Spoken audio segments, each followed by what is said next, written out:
Halo, selamat malam pemirsa TVRI dimanapun Anda berada. Cukup saya saja yang WNI, anak saya jangan. Nah, itu yang kemudian cuplikan pernyataan dari video yang kemudian diunggah oleh seorang alumni LPDP berinisial DS dengan memamerkan paspor dari buah hatinya yang tentunya memperoleh kewarganegaraan Inggris ternyata berbuntut panjang. Dari postingan ini kemudian mematik reaksi pro dan juga kontra dari warganet. Ada yang kemudian menyoroti terkait dengan soal pilihan kewarganegaraan dari sang buah hati. Dan juga ada yang kemudian membela bahwasannya ini adalah hak pribadi. Namun juga banyak yang mempertanyakan terkait dengan kontribusi dan juga integritas dari penerima LPDP ini.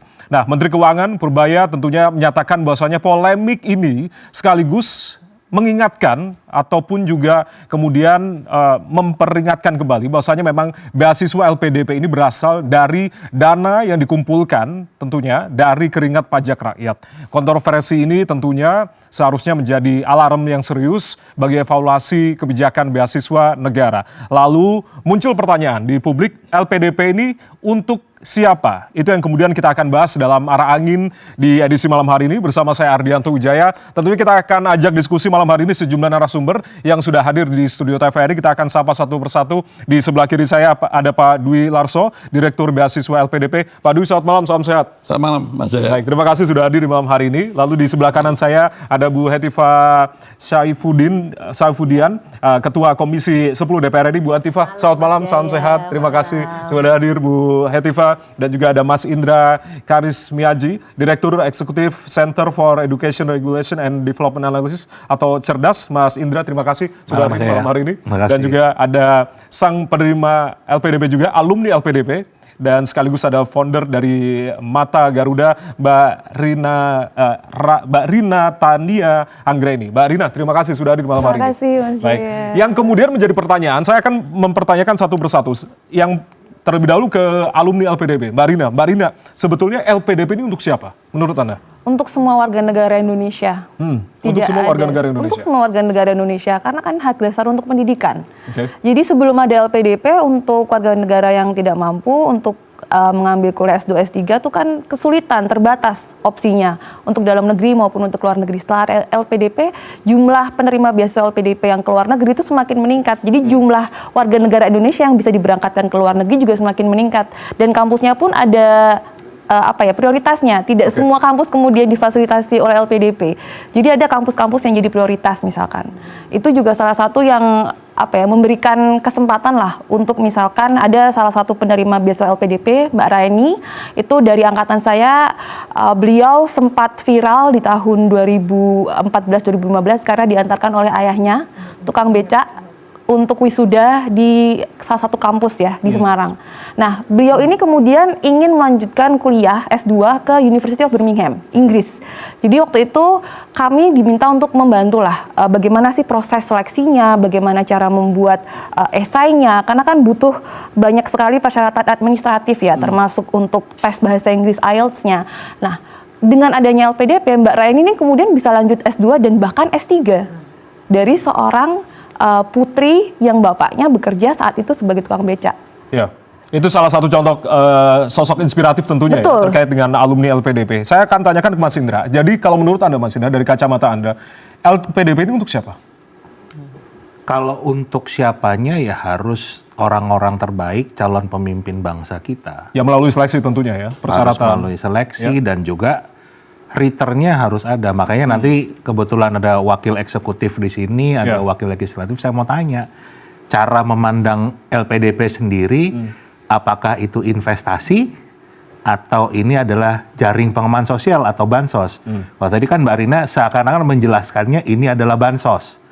Cara memandangnya akan berbeda kalau kita menempatkan ini sebagai investasi. Nah itu kita harus sepakati dulu. Sehingga ke depannya kita perbaikannya jelas. Ini investasi atau ini adalah bansos. Oke, kita langsung tanyakan Bu Hetifah. Artinya Bu Hetifah, LPDP ini untuk siapa dan peruntukannya apakah ini kemudian tujuannya investasi atau untuk bantuan sosial tadi? Silakan.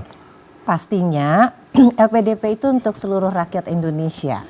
Ya, jadi dampak ataupun nilai tambah yang diberikan pasti akan dirasakan oleh seluruh rakyat Indonesia.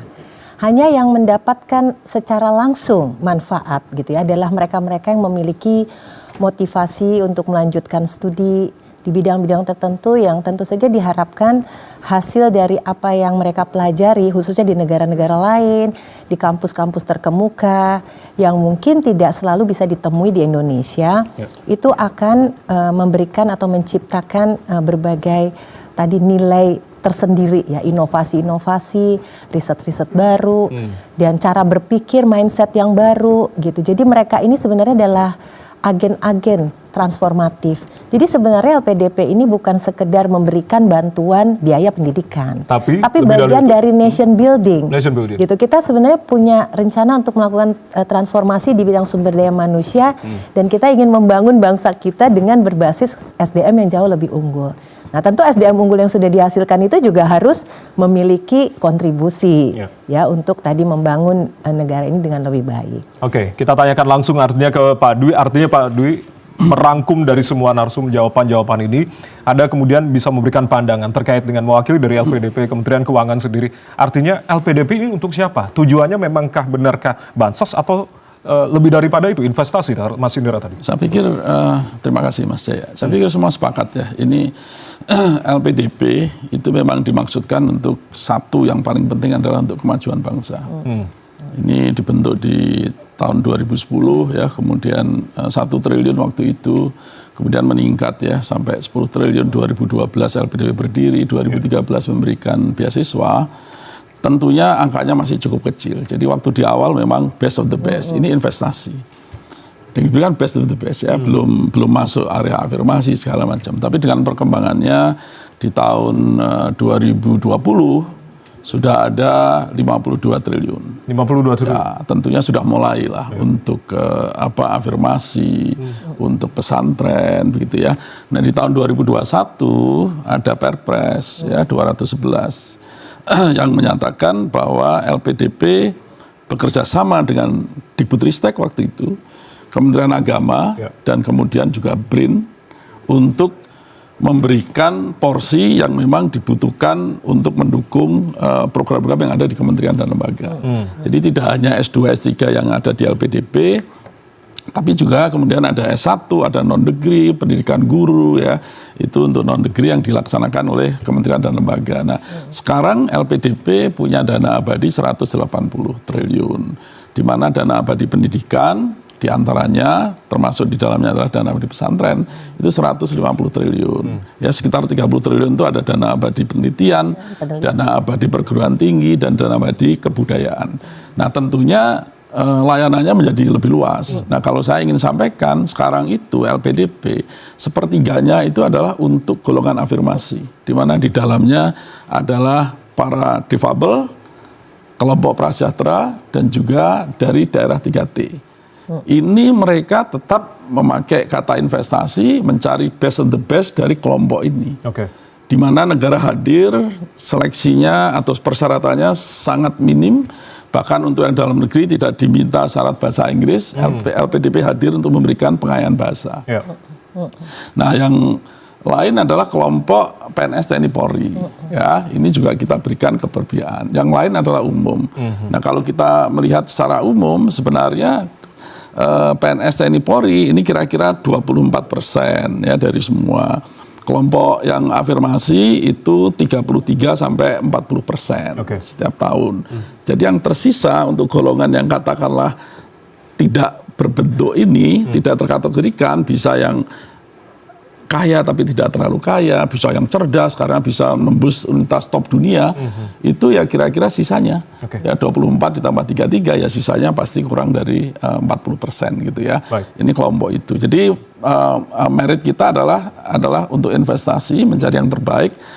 Dan kemudian kita juga setelah mencari yang terbaik, kita mencari unitas yang terbaik di seluruh dunia, termasuk di dalam negeri. Nah, kombinasi dari terbaik dan terbaik, harapan kita pulang memberikan kontribusi yang terbaik bagi bangsa. Pulang memberikan kontribusi yang terbaik bagi bangsa, itu yang kemudian ditekankan oleh Pak Dwi. Tapi itu kan secara pandangan dan sesuai dengan judul kita, LPDP untuk siapa? Itu adalah pandangan dari masing-masing narsum. Kemudian saya akan update ke Pak Dwi. Pak Dwi, ini yang kemudian yang ramai di media sosial sampai dengan saat ini begitu, yang menarik perhatian terkait dengan kasus dari, saya bilang oknum dari alumni LPDP begitu, karena tidak semua termasuk Mbak Rina begitu yang tentunya hadir di malam hari ini, yang kemudian setelah adanya kasus ini, apakah kemudian evaluasi akan dilakukan pemerintah terhadap penerimaan beasiswa LPDP ini atau seperti apa sebetulnya? Oh pasti. Jadi ini terus terang untuk LPDP tentunya sedih ya dengan kejadian ini. Tapi di sisi lain ini blessing in disguise. Ya, kita bahagia di mana masyarakat ini secara masif memberikan perhatiannya pada LPDP dan memberikan harapannya pada LPDP. Tentunya ini kan warning untuk seluruh penerima beasiswa LPDP. Sesuai perkataan Pak Brubaya loh, menggunakan keringat rakyat juga uang ini tentunya. Dan itu kan dari dana APBN yang disisihkan. Ya, di dalamnya tentunya ada penerimaan dalam negeri, penerimaan kita, dan juga ada dana hutang juga ya di APBN gitu. Jadi kami melihat ini sebagai suatu kesempatan untuk selalu, kalau di LPDP setiap tahun selalu ada perbaikan-perbaikan, dan ini perbaikannya mungkin akan cukup masif, tapi kalau Mas Jaya pahami 2026 ini kita sudah melakukan perubahan yang cukup masif di layanannya. Kita bekerja sama sangat erat dengan Dikbudristek, Kementerian Agama, termasuk Kemendikdasmen dan juga BRIN. Perbaikannya apa?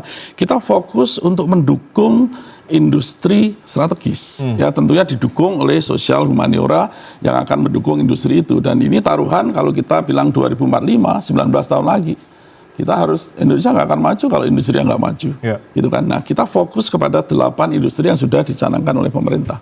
Nah, ini perubahan yang sangat masif, tapi tetap kita menjaga agar afirmasi tetap di atas 25%. Afirmasi tetap di atas 25%. Ya, tentunya bisa 30, bisa apa gitu kan.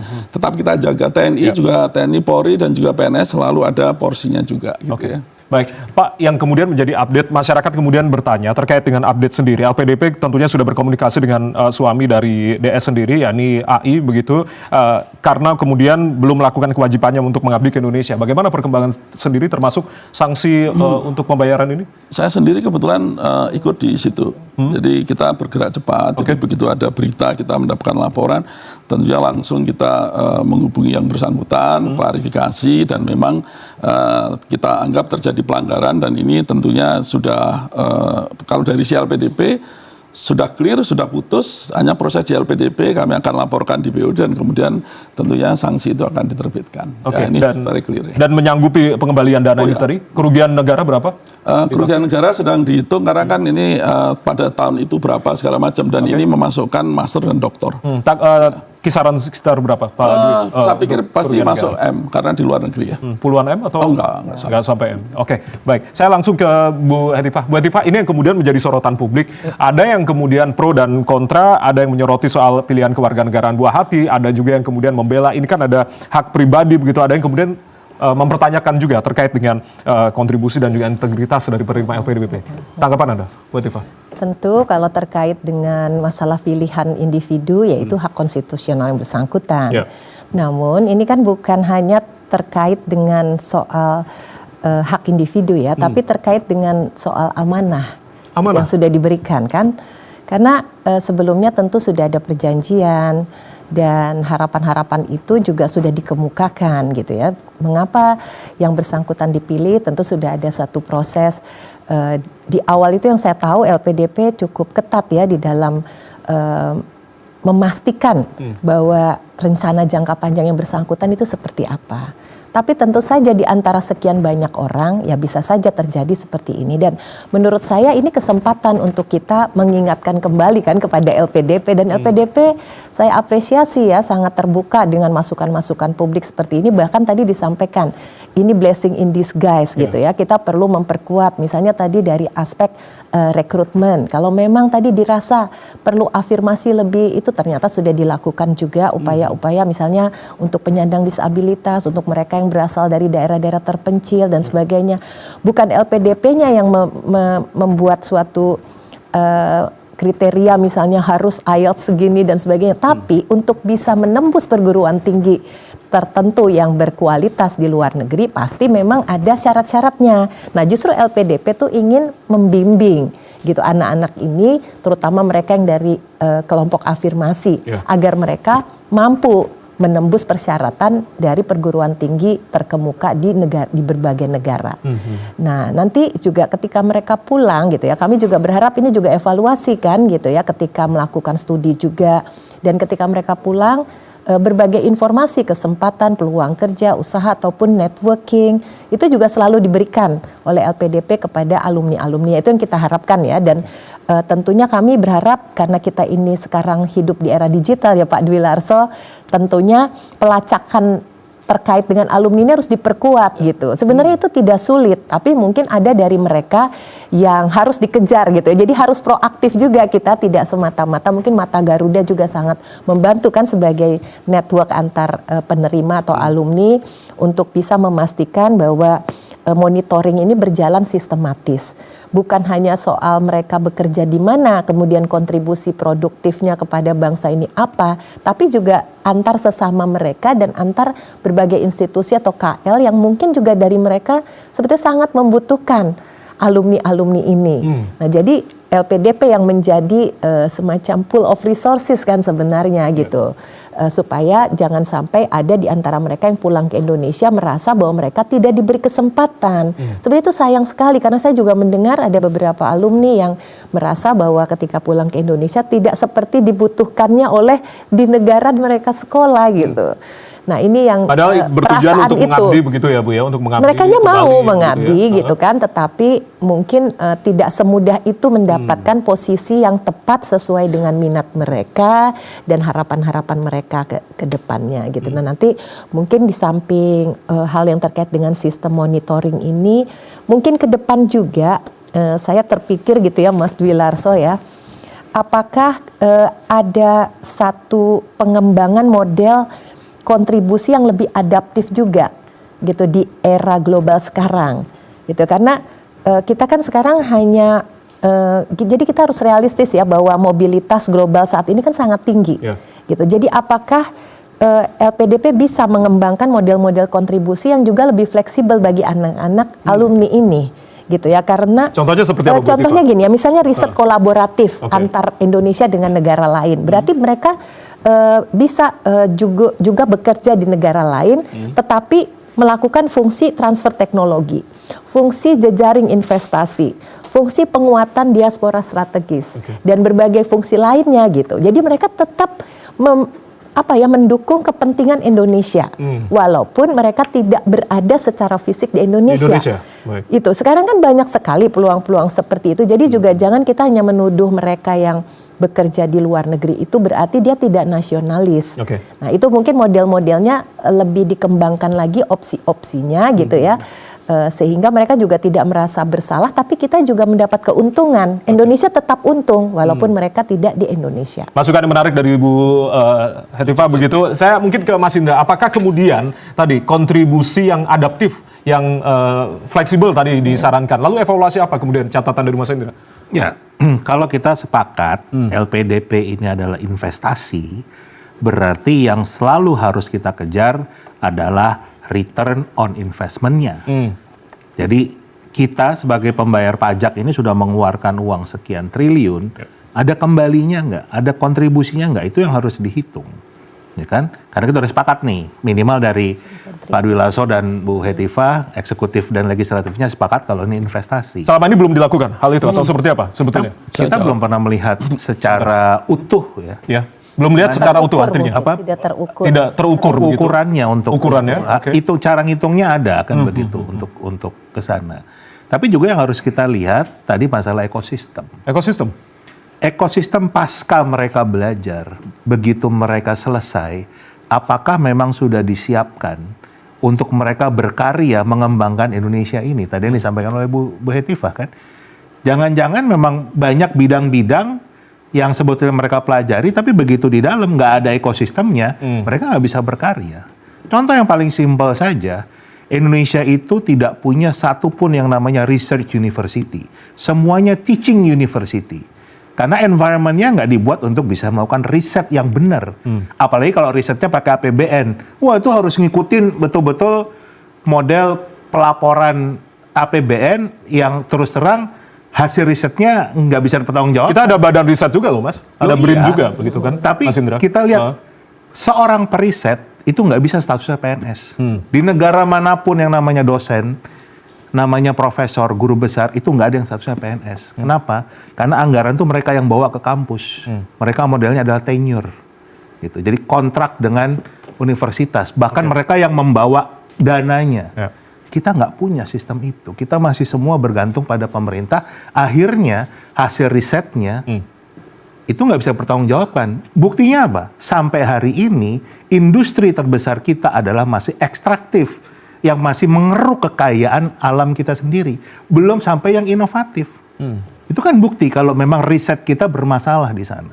Hasil riset kita, paten kita berapa banyak, itu catatan buat kita semua. Catatan untuk kita. Ya kan? Oke. Makanya tadi yang paling penting adalah, kita mau karena ini investasi, kita mau menyeleksi orang-orang yang terbaik. Tapi sebelum kita seleksi, kita harus tempatkan dulu. Mereka itu akan belajar apa, dan nantinya setelah mereka selesai akan ditempatkan di mana. Sehingga jelas arahnya. Kalau sekarang, kan mereka begitu pulang, mereka harus cari sendiri-sendiri. Ya kan? Yang tadi Bu Etiva mengatakan jadi merasa tidak terdukung. Kalau di malah tempat mereka belajar, itu jelas ada risetnya, nanti dananya bisa ngambil dari NGO, dari ini.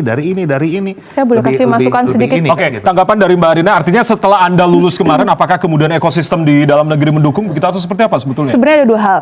Yang pertama, tidak semua negara mengadopsi sistem yang sama. Jadi kalau misalnya saya 2 kali kuliah di Eropa, di Denmark dan di UK.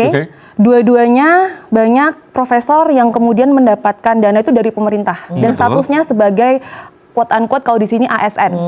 Di Inggris ada yang namanya Russell Groups, itu kalau di Indonesia semacam perguruan tinggi negeri atau PTN. Itu ada nanti termasuk Oxbridge, Oxford Cambridge, Manchester University, kemudian ada Birmingham dan lain-lain. Jadi untuk case-nya apakah kemudian di Indonesia itu beda sendiri dengan negara lain, saya pikir enggak. Mungkin kalau di negara dengan sistem demokrasi dan juga kapitalisme yang berbeda seperti US, sistemnya juga beda, tapi kan tidak bisa disamaratakan. Yang kedua, sebagai penerima beasiswa LPDP, sebelum kami daftar itu kan kami sudah membuat semacam rencana jangka panjang. Jadi saya justru mempertanyakan kalau misalkan ada alumni beasiswa LPDP yang kemudian kembali ke Indonesia dan nggak tahu mau ngapain. Kan harapan dari LPDP dan juga pemerintah ketika kita kembali ke Indonesia, kita sudah tahu kita mau ngapain dan kita misalkan kita bisa tanya ke LPDP, Bapak Ibu kita minta tolong dong, kita mau bikin riset ini. Nanti akan dihubungkan, akan dicarikan jalan lah ibarat kata. Saya punya contoh yang konkret Mas Jaya, tahun 2014, salah satu alumni namanya Mas Hagor, beliau adalah lulusan dari King's College London dan penelitiannya tentang balon satelit. Saat itu tahun 2014 belum ada di Indonesia karena itu bisa digunakan di tempat-tempat terpencil. Nah, apa yang kemudian dilakukan oleh LPDP saat itu? Kami mengadakan kolaborasi dengan Mata Garuda, mengadakan acara welcoming alumni. Di malam itu mengumpulkan semua stakeholder termasuk dari perwakilan kementerian, dari legislatif. Kemudian diperkenalkan ada jejaring di situ, ada networking di situ. Singkatnya? Sehingga kemudian difasilitasi kok. Dengan waktu itu Kominfo-nya Pak Rudiantara. Jadi kemudian ada apa istilahnya jalannya, kemudian ada langkah-langkah yang bisa diambil dari situ tuh ada. Tapi kan untuk kemudian menggantungkan bahwa setelah saya dapat privilege beasiswa LPDP, saya maunya sampai Indonesia saya udah tahu mau ditempatkan di mana atau saya dapat kerja apa. Kok jadinya privilege-nya double? Ibarat kata kita udah dikasih makan. Sebentar Pak. Ini kita, ibarat kata kita udah dikasih makan. Modelnya adalah udah dikasih kita itu makan, membangun tapi Indonesia. kita minta disuapin apalagi juga. Kita bicara masyarakat 5.0 itu sesuatu yang 65% dari anak SD aja nantinya akan bekerja pada bidang yang hari ini belum tercipta. Justru jadi itu. inovasi itu yang paling penting. Inovasi kita juga harus tercipta ketika mengutamakan menyamakan ada ekosistemnya. arah industri Indonesia tuh mau teman-teman kemana? yang Kan kita pulang harus dari mengisi UK misalkan, harus atau dari mengisi Jepang, yang SDM-nya membawa itu ilmunya kan teknologi harus dari disesuaikan. sana. Oke, Nggak baik. bisa sendiri-sendiri kan begitu. Saya ada contoh Jadi lain. terkait dengan ekosistem ini nanti kita tanyakan ya Pak Dwi Larso seperti apa tanggapannya. Apakah kemudian pemerintah juga berkomitmen untuk menciptakan ekosistem setelah tadi para alumni dari LPDP pulang dari negara-negara yang kemudian menjadi tujuan pendidikannya. Usai jeda kita masih akan kembali saudara. Tetaplah bersama kami di Arah Angin TVRI membahas terkait dengan LPDP untuk siapa. Kami kembali saat lagi.